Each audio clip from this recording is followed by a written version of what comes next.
Baruch. Bezat Hashem, Mincha is going to be 7:55. Please be on time.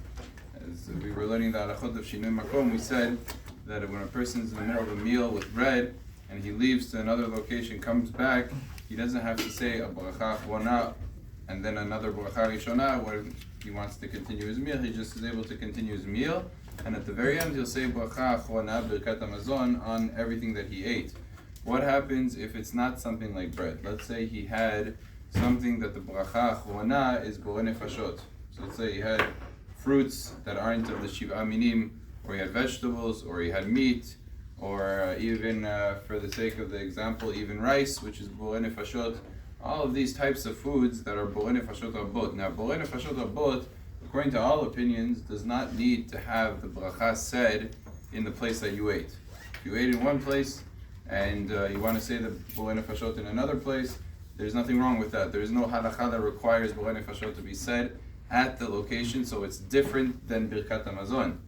Since that is the case, if a person leaves the house to come and comes back with all of those things that I mentioned, according to Maran, before he wants to continue, he has to say bracha acharona, a bracha of borei nefashot, and then bracha rishona. So let's take rice as an example.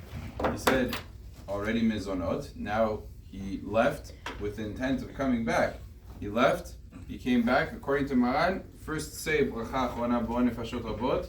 Now say mizonot a second time. Now continue eating, and then you'll say another borei nefashot rabot when you're done with that second eating. Because Maran views it as two completely separate entities.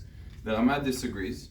The Rama says, look, the rules of Shinui Makom do apply here, but the idea of saying bracha achvona never exists by Shinui Makom. So according to the Rama, Shinui Makom is only about bracha rishona, which means that if you walked out of the house and now you came back, in this example of the rice, you do have to say another mizonot, but you do not have to say a borei nefashot abot before you said that mizonot. So you said one mizonot, you left, you came back, you continued, say another mizonot, and then the one bracha achvona, when you finish, will cover everything. Since we said already that whenever there is a machloket, when it comes to brachot, we say safek brachot le'akel, even against the Shulchan Aruch. So even us, the Sfaradim, we follow the position of the Rama and not of the Shulchan Aruch. So we do not say a bracha achvona and then a bracha rishona. Rather, we just say, okay, you have to say another bracha rishona because of the rules of Shinui Makom, and then you continue eating, and then you say bracha achvona that goes on everything. The same thing would be true for drinks.